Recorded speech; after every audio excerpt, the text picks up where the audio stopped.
So I want to get started and thank you everyone for joining us today for Perinatal Qualitative Collaborative Vermont statewide call. And today we're going to talk about demystifying nurse home visiting, increasing acceptance of prenatal and postpartum services. We have two wonderful speakers today, and I will introduce both of them. So Katy Leffel is joining us. She's a public health nurse focused on perinatal health at the Vermont Department of Health, Family and Child Health Division.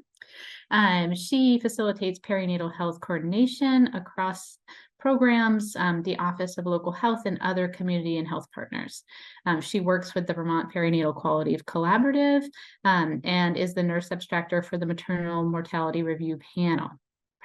Prior to transitioning to this work about a year and a half ago, she worked in a variety of nursing settings. Many of you may know her.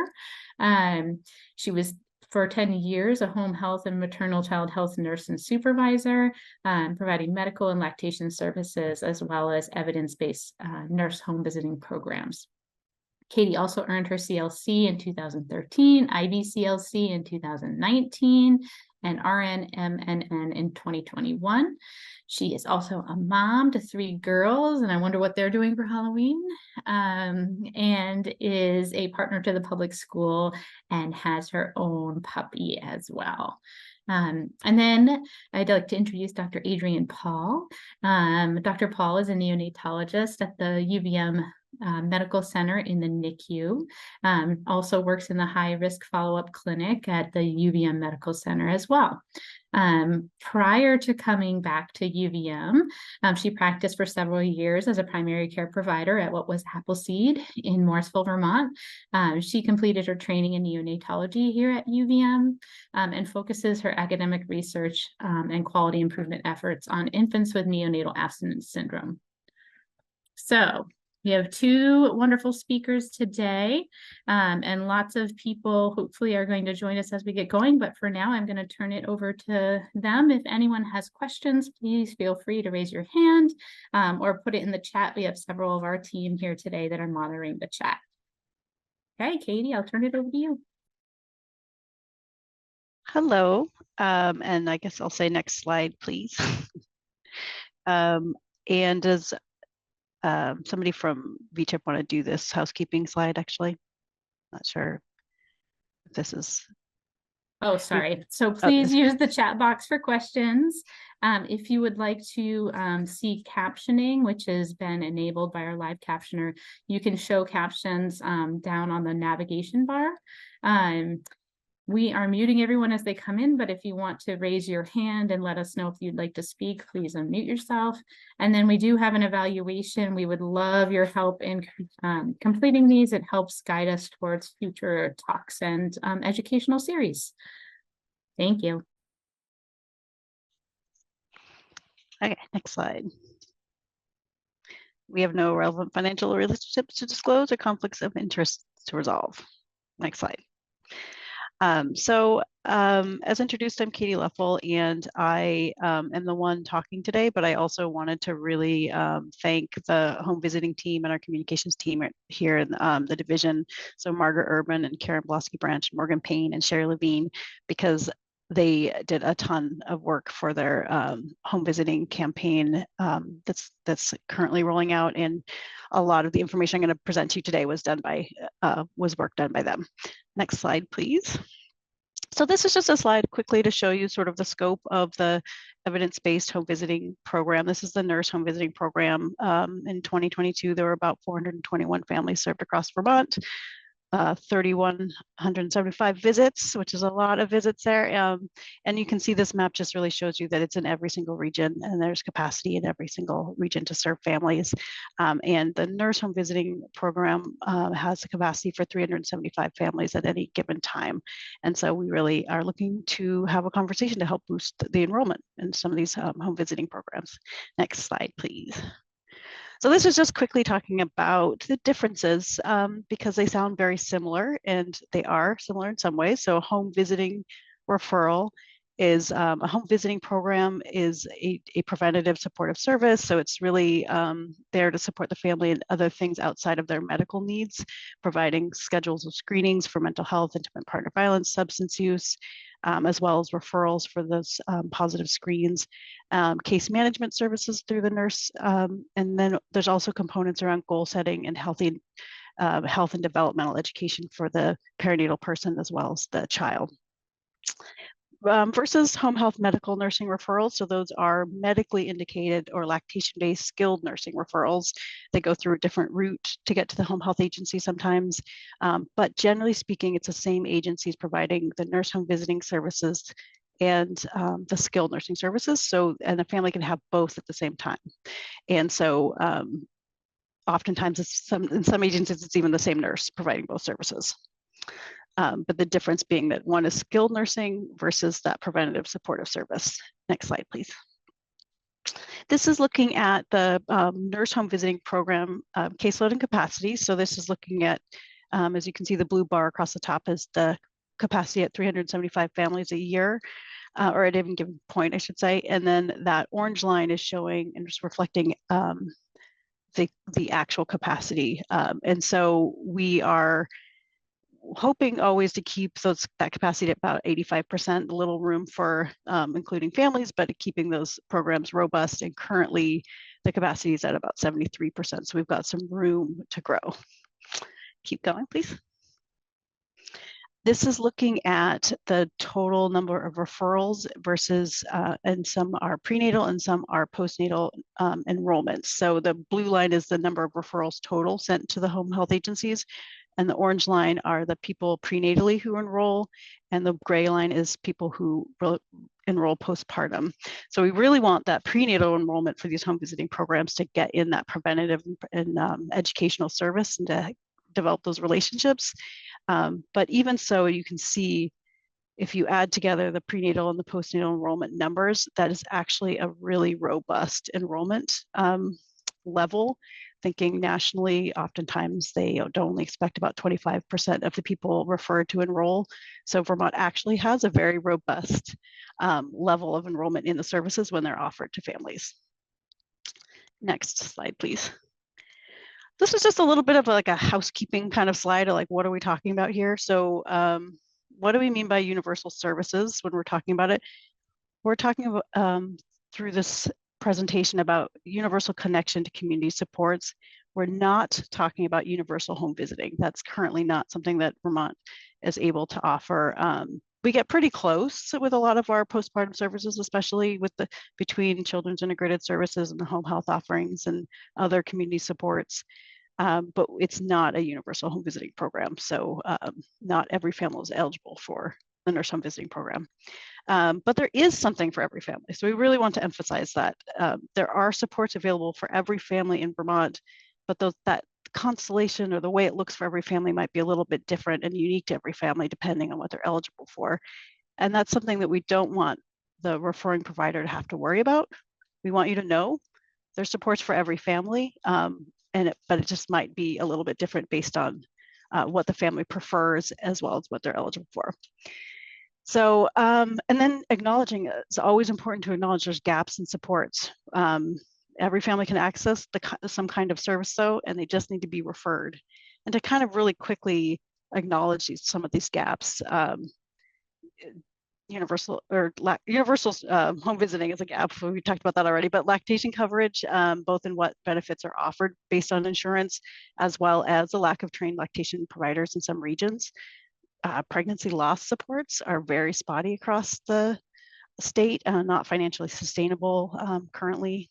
We all know and have recognized access to perinatal mood disorder trained mental health clinicians is difficult, especially in some regions.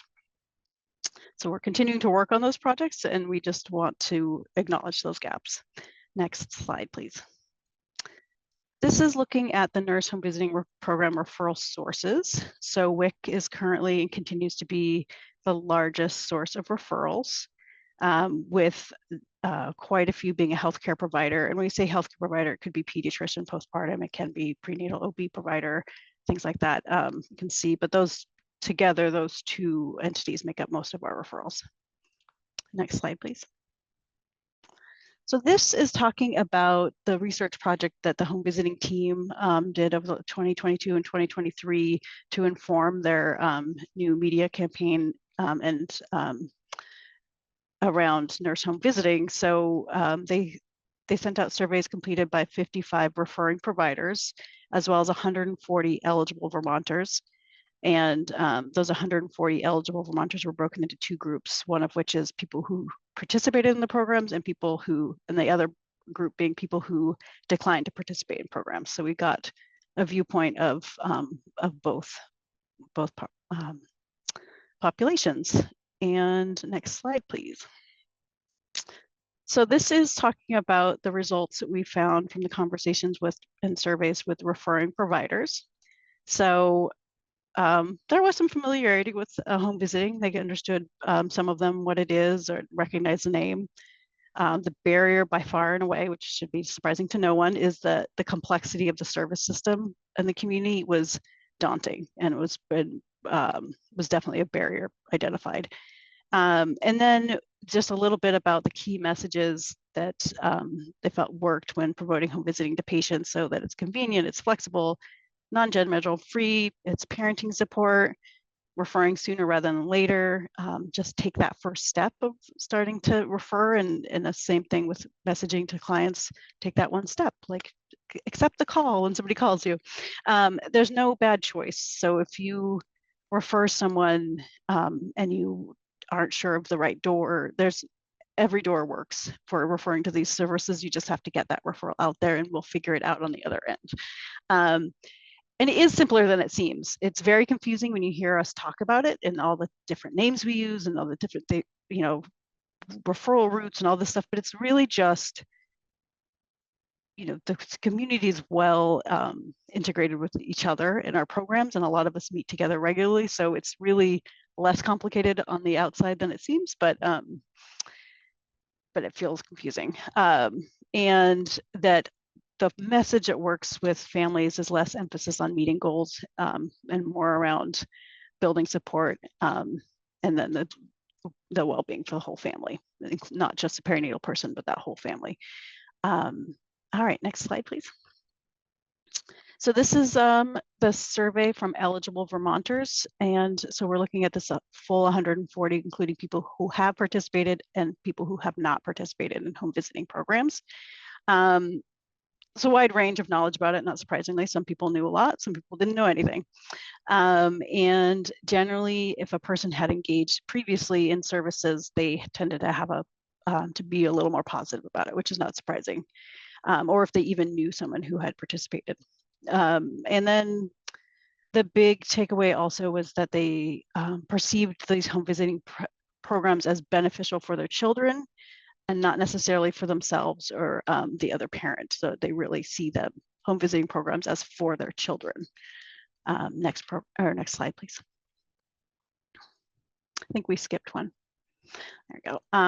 So the same population of eligible Vermonters, their barriers to enrollment.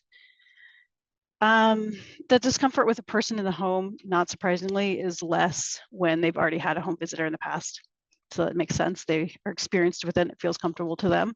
Time is a big barrier for a lot of families. That's not surprising. Families often have quite a few commitments to meet, especially if they have a substance use issue or they're involved with family services division or anything like that that requires extra visits. They can often become overwhelmed pretty quickly. So, the program's coming to them and being able to address multiple issues in their lives, make it a little easier. And the more we can increase coordination between all these different entities, the better off the family is. And then again, it's just re-emphasizing the benefit is perceived for their children versus their family or themselves. They really see that benefit as focusing on the child. Next slide, please. So this is a little bit of a confusing slide, so I'm going to talk you through it. So what this is showing here is that of the 3 groups who responded to this section of the survey, the eligible Vermonters who participated, eligible Vermonters who have not participated, and the referrers themselves. We gave them a list of barriers, what we thought might be the top barriers to referring or the top barriers to accepting resources. And the thing that I want you to focus on here is less each and every barrier and what it means, and just to notice that the blue line are the referring providers, and the red line is the people that have participated, and the purple line is people who have not participated. And in every single category of a perceived barrier to accepting or referring to services, the providers themselves saw them much more as barriers than the actual clients or people that decline the service, which when you look at this tells you that there's a lot of perceived barriers on the part of the referring provider that the families themselves don't actually see as a barrier as often. And the two on here that are particularly impactful, I would say, because I hear very often from providers and from community partners, is the two biggest barriers that people think are happening are afraid of protective services and not comfortable with a person in the home.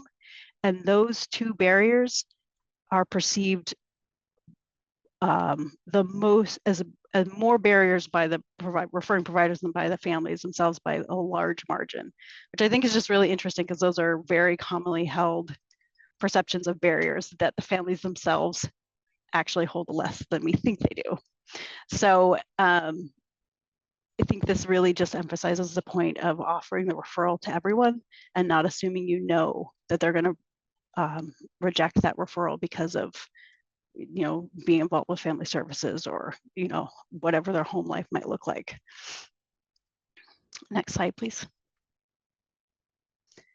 So this is just talking about people who participated in the programs, what they identified more strongly with when they think about the benefits to the program. So again, we've emphasized this several times, but I think it's a really important point, is that families really respond to and identify the needs of their children more than themselves, which is not surprising, right? As anybody who's a parent knows. So this is just saying interpersonal relationships with the visitor and the needs specific to the children rather than personal needs are identified with more strongly. So they want support around care and guidance for their baby or children, not necessarily themselves as a priority. And then this note here is just that once in the program, moms do realize it's much for them. So they enter the program thinking this will be good for my child or my baby. And once in the program, they realize the benefits to themselves after they've had some experience with interacting with their nurse or other home visitors. Next slide, please. All right, here's another busy slide for everybody. So this is looking at the topics of interest that were identified by eligible Vermonters as being the most interesting to them. So we've said several times now, support helping with the child's development, helping the child learn at home, all of those like child-specific topics are the most identified as being important to the person participating in the program.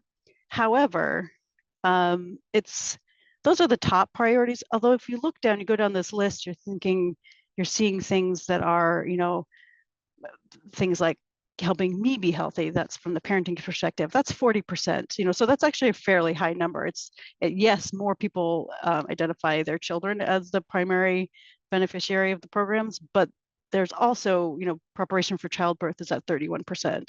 Information on breastfeeding is at 33%. So although they perceive that more often as a benefit for the child, there is still a lot of interest in supporting themselves and keeping themselves healthy, which is just important to keep in mind because we all know that postpartum period especially is a time when newly birthed people feel like they just sort of lose all their resources and the focus is all on the baby. So just kind of keeping that in mind that these other topics are important as well. So next slide, please. So this is coming from the research project that the home visiting team did, as well as some of the work I've been doing with providers around how are we messaging these programs to referring clinicians? What does that look like? So what do we know that providers want from these programs? They want, and from the outreach that we're doing with them, they want simpler, clear understandings of programs. They want it, they don't want all the complexity and to know every detail about every program, because there's just a lot of information and the systems are complex. They want easy referral pathways, or if not that, then a referral form that makes sense to them using language familiar to the clinicians. I have heard over and over in the course of my career that referral forms are confusing if you're not from that world. So we need to figure out a way to make this simpler and more understandable. And then the big one we hear a lot is they want a feedback loop on the status of the referral. They want to know if the family was reached. They want to know if the family engaged, which service they engaged in. That's really important. And I can't emphasize that enough, that I have heard that from almost every single provider I've talked to. Next slide, please. So this is talking about what do home visitors want. So I also have had conversations with the home visitors themselves and the supervisors around what are their needs? What do they want to get out of this connection with medical providers? They like the idea of a universal referral. So not, a provider deciding who should get a referral, because as we know, there's the barriers there. There's some kind of sort of biases that we bring to the table, just like everybody else, around who should get referred. So this is a quote from one of the supervisors, that everyone can benefit, and we miss perinatal people when we decide who needs it, when we don't offer them the choice of deciding whether or not they want to engage, when we decide for them if they're going to get a referral. Let the program experts explain the program to the client. So this is a big one, because I think that the system and the programs are confusing and complex, and the best person to explain those programs are the ones that provide it. So just, the simplest thing is to ask the client if they would like to receive a call from someone who can explain services. This is offering them the choice to not have to sign up for anything, not have to make a choice right now, but just have a call from someone and they'll talk you through the programs and explain them to you. And then the other thing that home visitors really would love is a better connection with some of the medical provider offices. And in particular, I would say the obstetrical offices, like that connection can often be a little more remote than it is with the pediatric offices. And so I think really trying to get those better connections and integrate a little more in the communities is benefiting everybody. Next slide, please. What's working well? So we just talked about some of the barriers, but what's working well with messaging to providers? So the more we simplify the messaging, using only one name for services. So we have multiple names for the same service, which is very confusing, because providers might think that there's 3 different kinds of nurse home visiting, evidence-based nurse home visiting. It's really all the same program, just multiple names, and that is very confusing. The other thing is just really emphasizing again, which I mentioned earlier, so these community services work with each other all the time. They often sit at the same tables multiple times a week. They're pretty well synced generally. We meet together, we discuss if it's a common referral table, we'll discuss the referrals. So we really know each other fairly well. Also letting the providers know what the provider needs to know for their role in this part. They don't need to know every detail of everything happening, but they need to know what they need to do in order to support the family to getting a referral.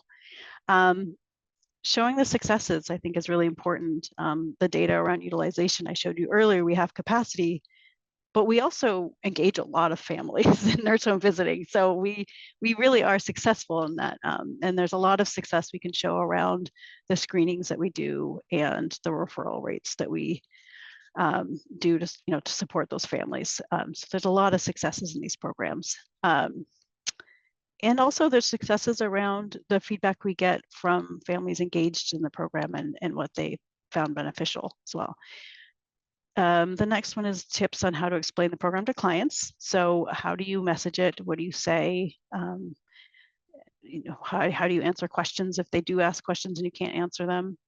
Simplifying the referral process, I've done a lot. And then engaging in outreach with providers as a conversation and not necessarily a presentation is a better way to sort of get feedback around what's working, what's not working, things like that. Next slide. What is not working well with providers? Too many acronyms. We all get, we forget that not everybody knows what we're talking about when we use acronyms. And then again, coming back to that, using multiple names for the same service is just confusing for everyone involved. And too much programmatic information. I like to think of it as sort of like a provider will ask if they want more information, but if you overload them with a bunch of stuff without them asking, then it's just confusing. So offer sort of the basics around the program, and if they have questions, they will ask, but otherwise it's overwhelming and a little confusing. Long presentations with lots of text. Nobody likes that, and providers are no different.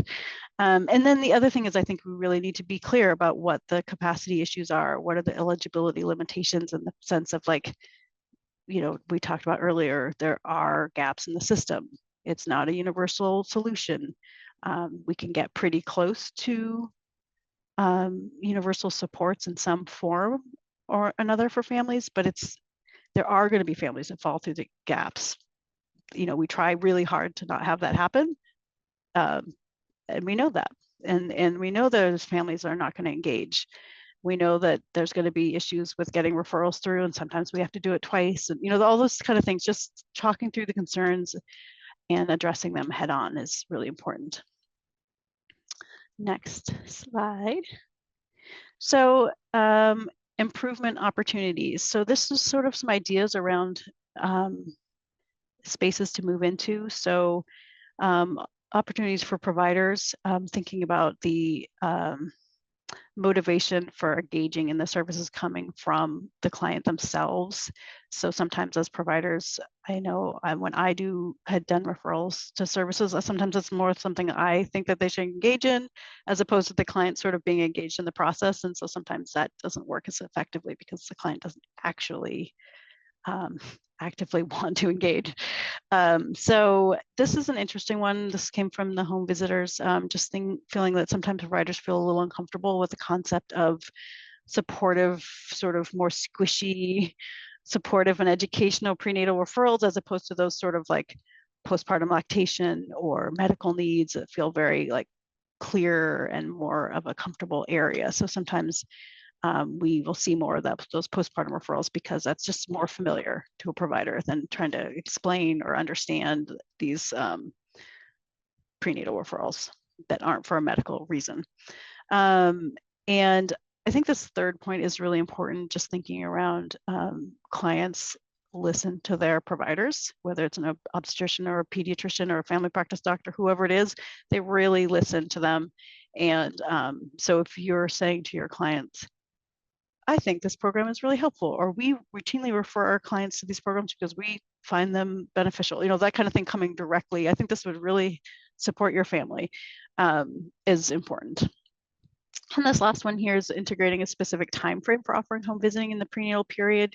So some of the OB offices in the state are thinking in terms of this a little bit more. So going towards an offering of community supports at a specific time frame in the prenatal visits. And the home visitors feel like this works especially well as well. And then QI opportunities for the home visitors. So thinking about the messaging for providers and changing, kind of tweaking that, why someone would engage prenatally, like how to address overwhelmed schedules for clients, integrating or complementing OB care with the home visits. So how do we support and this, it says OB, but really it's also any other kind of provider, like how are we supporting that provider's work in the home around education or interventions that we can help support. And then this is softening the soft entry even more. So really making that call to the clients as least threatening as you can, in the sense of like not making them have to sign up at a certain point, saying, oh, I'll call you back in a little while. Like, why don't we discuss it again? It's a little more work for the home health agency or the nurse home visitor or whoever it is that's making that call. But families will often appreciate giving a little space. They want to learn about the program and then they want to think about it. So just checking back in with them. Okay, next slide, please. All right, I'm going to pass it over to Adrienne. Hello. So I want to apologize in advance if I cut out or turn off my screen. My internet has been unstable this whole time. So hopefully I will continue to be visible to you guys. So I would like to share an example of an improvement opportunity that was identified from the provider perspective by our newborn care group at UVMMC to purposefully improve home visiting referrals for newborns affected by substance use. We can go to the next slide. We all know that caring for a family in recovery can be very complicated and that the medical care is relatively straightforward. Yet, to support a family well, the care extends beyond a provider visit or hospitalization, and it includes individualized social and family support, education about parenting, customized to the child's life stage, and connection to community services. And we can go to the next slide. So the importance of thinking outside of the medical visit is emphasized in national guidelines for the care of infants affected by substance use. This image came from a guideline in pediatrics in 2020. And you can see that the neonatal period is just one period of care for a family affected by substance use. And there are many other touch points where we can support families. And next slide.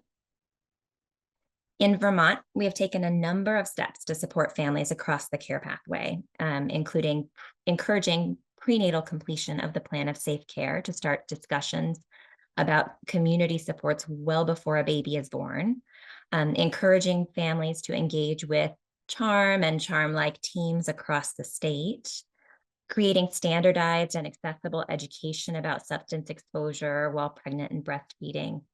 And lastly, and the target for the project I'm going to discuss, encouraging preventative home visiting referrals, ideally in the prenatal period, but also in the postnatal period. Next slide. Before talking about our specific project, I want to acknowledge that one perceived challenge with home visiting referrals is that of engagement. And as Katy shared earlier, those barriers are likely something that providers anticipate more than families actually perceive. However, they are real. This is a study from Pediatrics in 2020 as well that looked at how families of infants who were born to mothers with opioid use disorder felt about home visiting programs and home visiting engagement, in particular looking at early intervention. And they found that mothers did experience fear, stigma, and perceived judgment at phases in the referral process, and that those were barriers to engagement. But then they also found that those barriers could be overcome when providers took a bi-generational and strength-based approach to service delivery throughout the engagement process. We can go to the next slide. Our project hopes to do just that. We are aiming to increase home visiting for newborns affected by maternal substance use who are discharged from UVMMC. And specifically for a measurable aim, we hope to increase home health referrals to more than 90% by July of 2024. Next slide.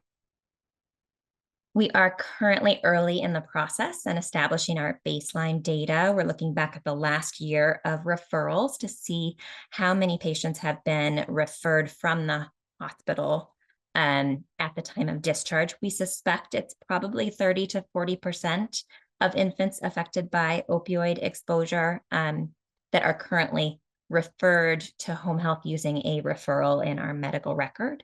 We're validating this with a chart review, and we're also looking to see who discussed home health with the family, when they discussed it, whether it's documented in the maternal chart or the infant chart, and of course, if families were already connected prenatally with home visiting program. So this will give us a lot of information about the system as it is working at present, and hopefully will give us ideas for change to help increase referrals across the care pathway. And then once we establish those ideas for change, we'll continue to track measures prospectively to see if our ideas were effective. Next slide. For our metrics, we will track the number of home health referral orders that are sent for opioid-exposed newborns. However, given the complexity of the system, we are also going to be doing chart reviews, looking at documentation, referencing discussion of home health, or any referrals to preventative services that may not be captured in a referral order, as well as whether families might have been engaged prenatally with a home visiting program, and that might not be captured in the medical record. Next slide.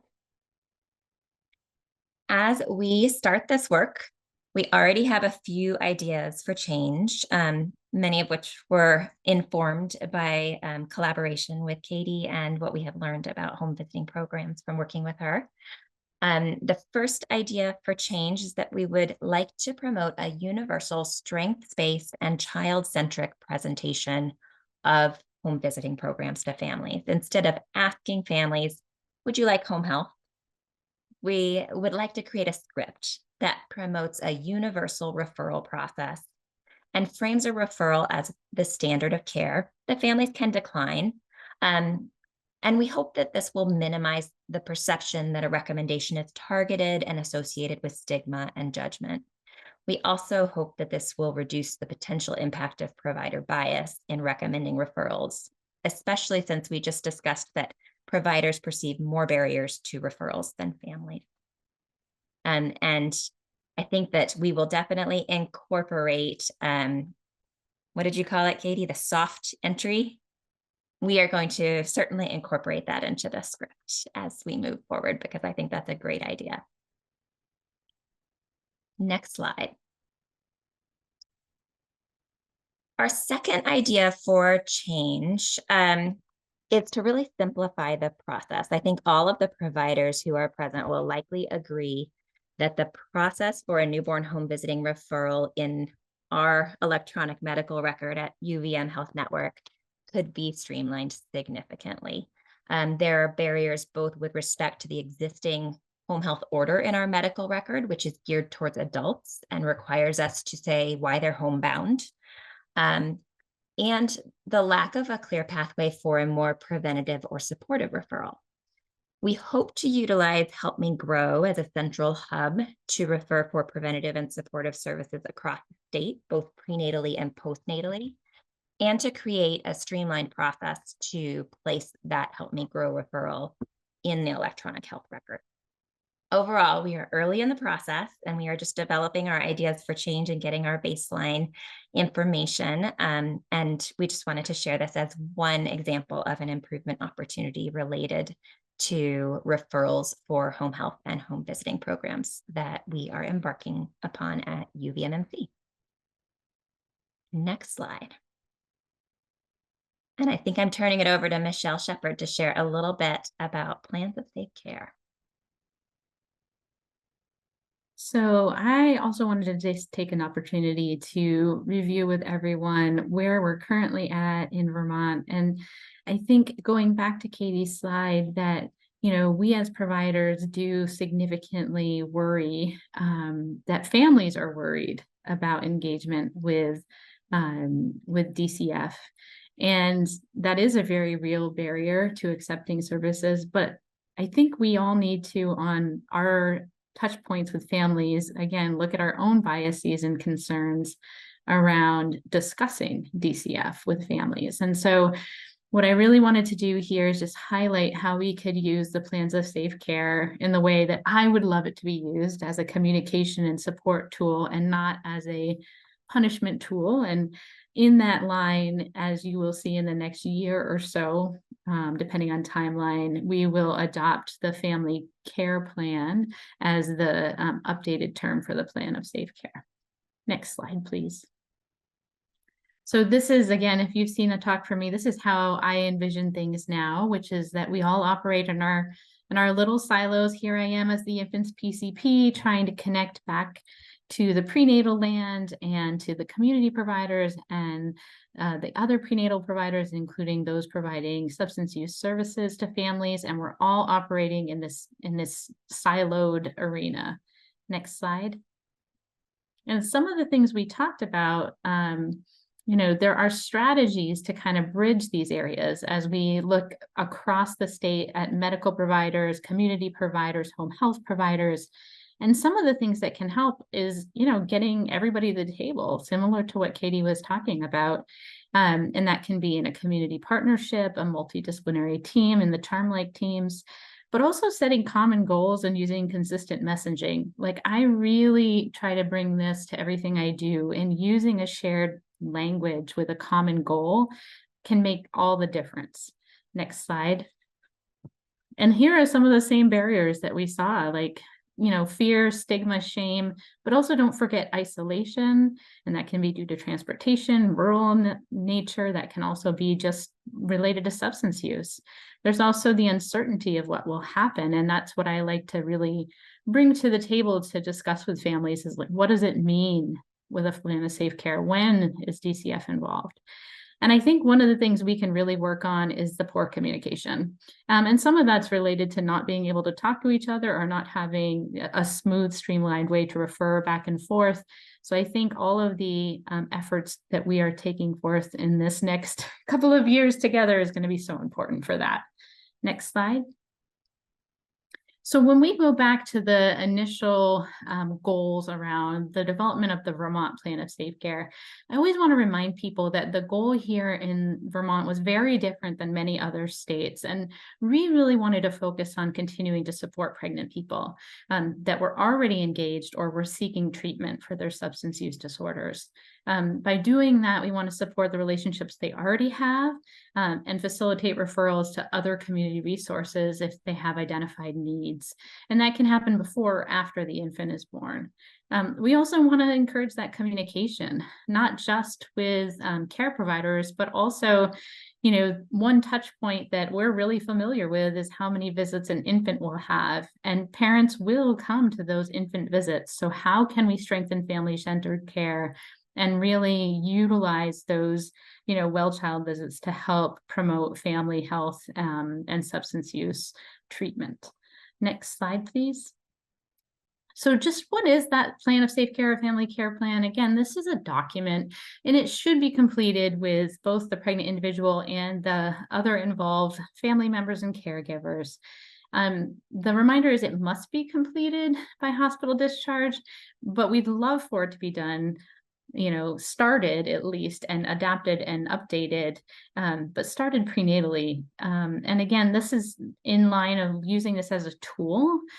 So helping families organize who they currently have at the table and any new supports they may need after the infant is born. So maybe they're not thinking about early intervention. They're not thinking about the need for childcare so they can return to work. And this can be another way to help organize that.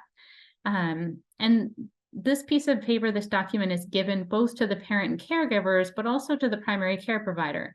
And that was decided to go to the infant's PCP because, as we know, some perinatal people don't have their own primary care provider.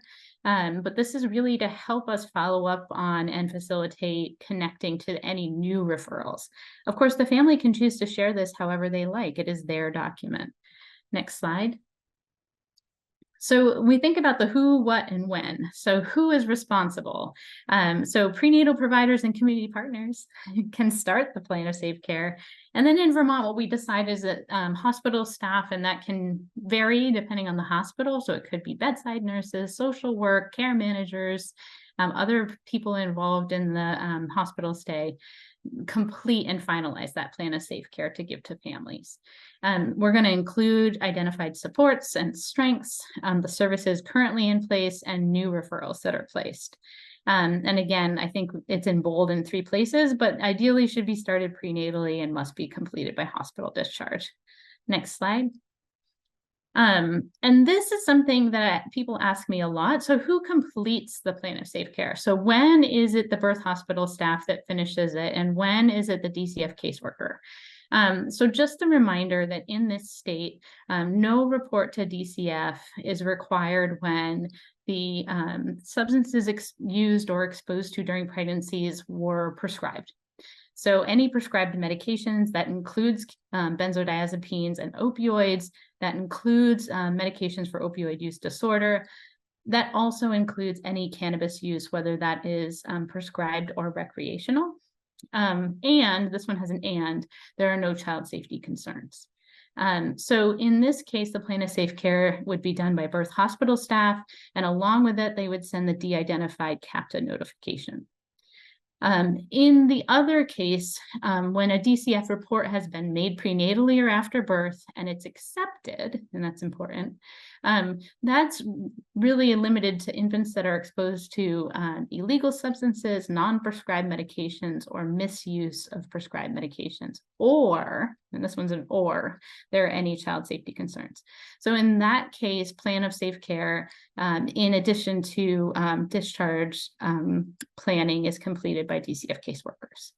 Next slide. And this is what the plan of safe care looks like. Again, it's 1 page front and back. I think we can think of it that way. And this is just examples of different things, referrals that may be helpful. And the big arrow is next to nurse home visiting services. And again, I think, breaking this out into infant supports, but then caregiver supports is even a bigger box. And I think that, again, just really underlines how important it is to support families in this process. Next slide. And then just along with that, the CAPTA notification. Again, this is important to know this, again, the language. A CAPTA notification is a tracking form sent to family services. And this is done to meet the federal requirement to give them a total number of substance exposed newborns born in the year, and how many of those newborns had a plan of safe care completed, along with any new referrals or prior to delivery referrals. Those are the 3 things that family services has to report to the Children's Bureau under CARA and CAPTA. So I really want people to know the lingo, but also understand that the federal government doesn't care about the details. They want a total number. There is an annual report that goes in to the Children's Bureau around CAPTA funding, because CAPTA, as a federal law, actually sets funding, so sends dollars to each state for many things. I mean, this can be safe sleep, other child abuse prevention and treatment.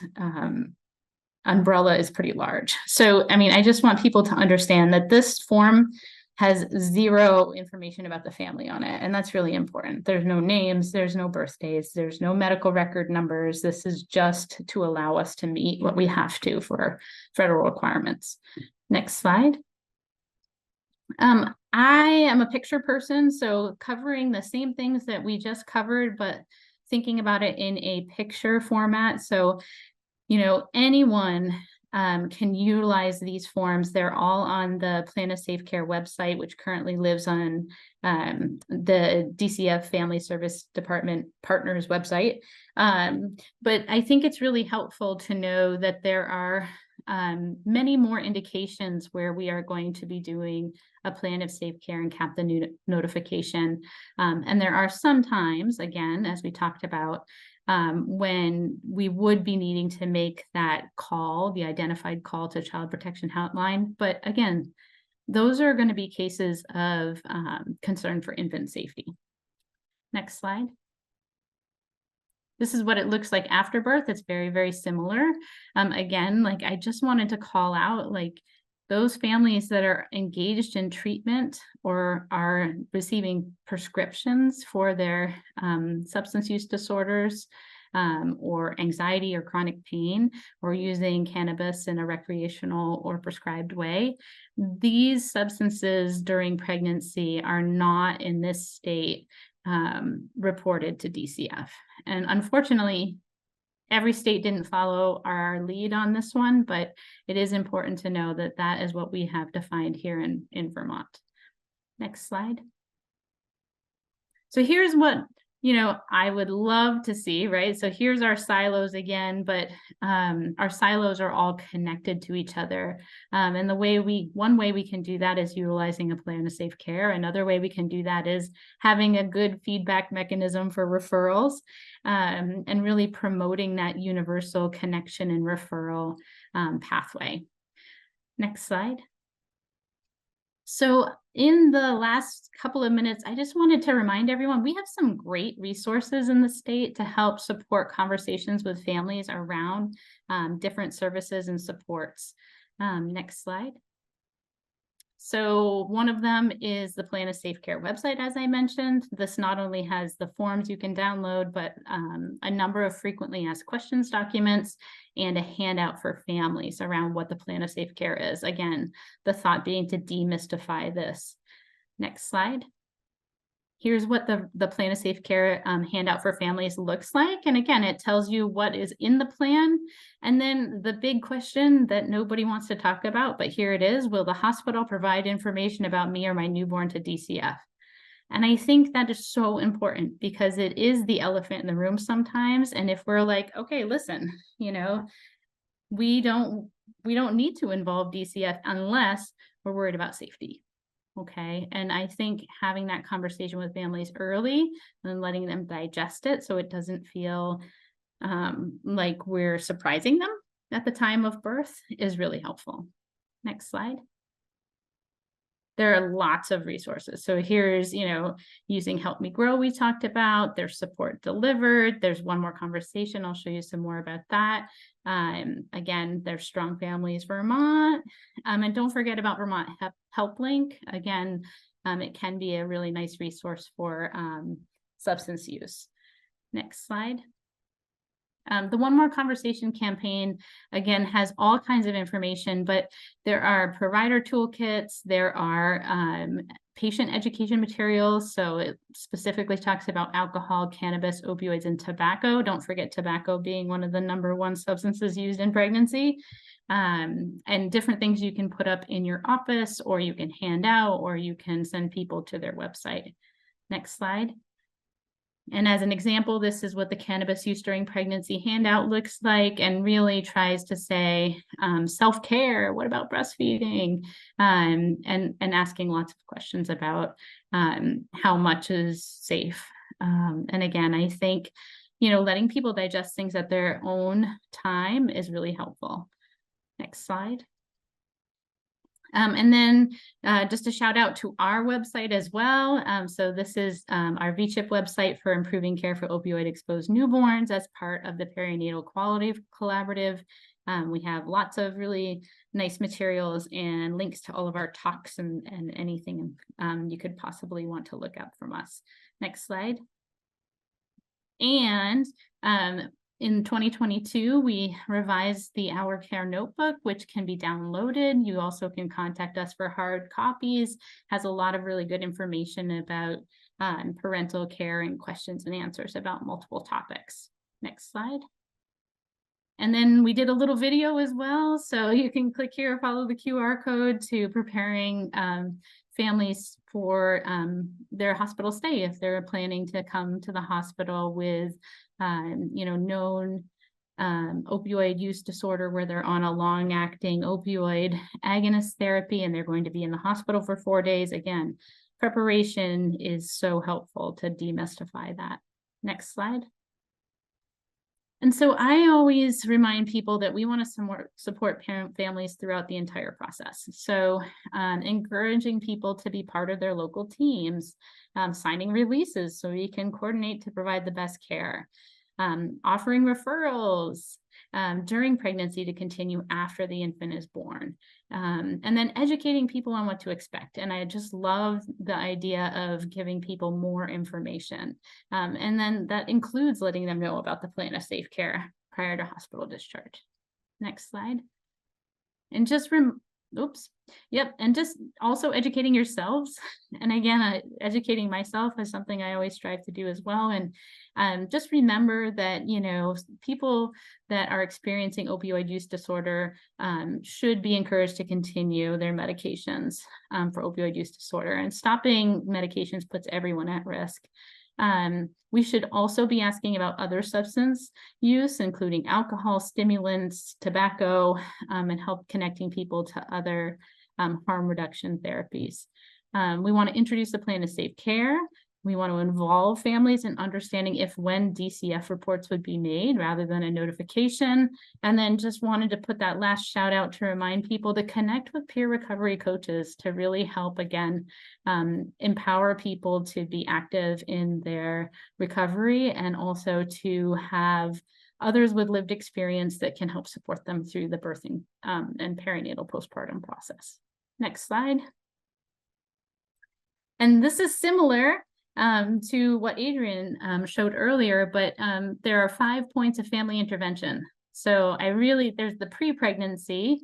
So that's working with people even before conception and educating them about the risks of substance use and available treatments for everything, including alcohol and tobacco use.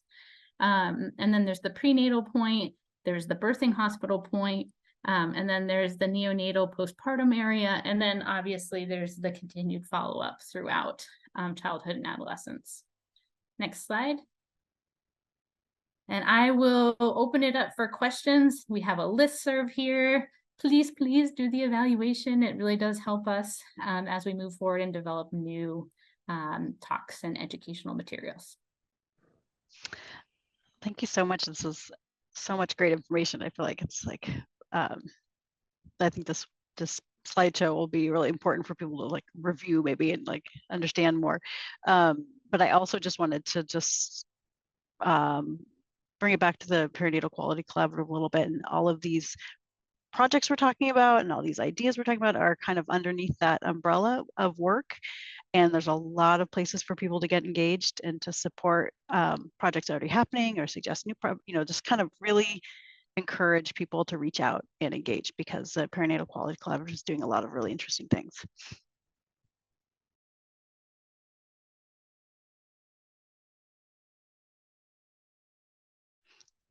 I see Melissa. You want to unmute? Or can you unmute? I don't know. Is that possible? Okay. I can. I did. Okay, Wow, okay. how exciting. Just never know.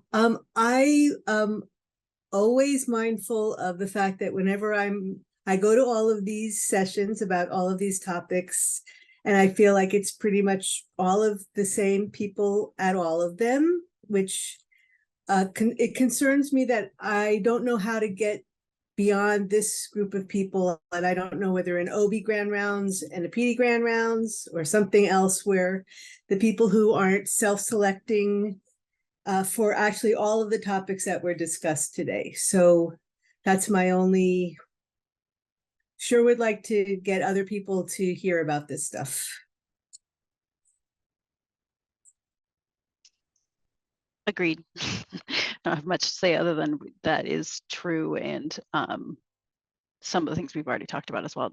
I see Adrian has unmuted as well. Yeah, I'll just add that I agree also, and that I think that while I shared a postnatal opportunity for improvement, we're also definitely very engaged with the prenatal side and really hoping that we can improve the prenatal side for referrals as well. And globally, I agree with you. I think it's really important to spread outside of the self-selected group that already has interest in this topic.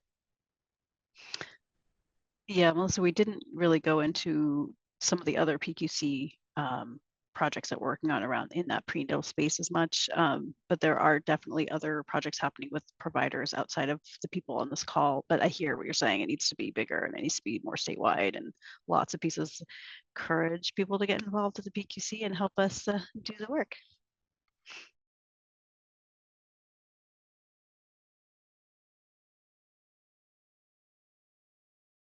See, we're at the hour, so thank you everybody for joining today.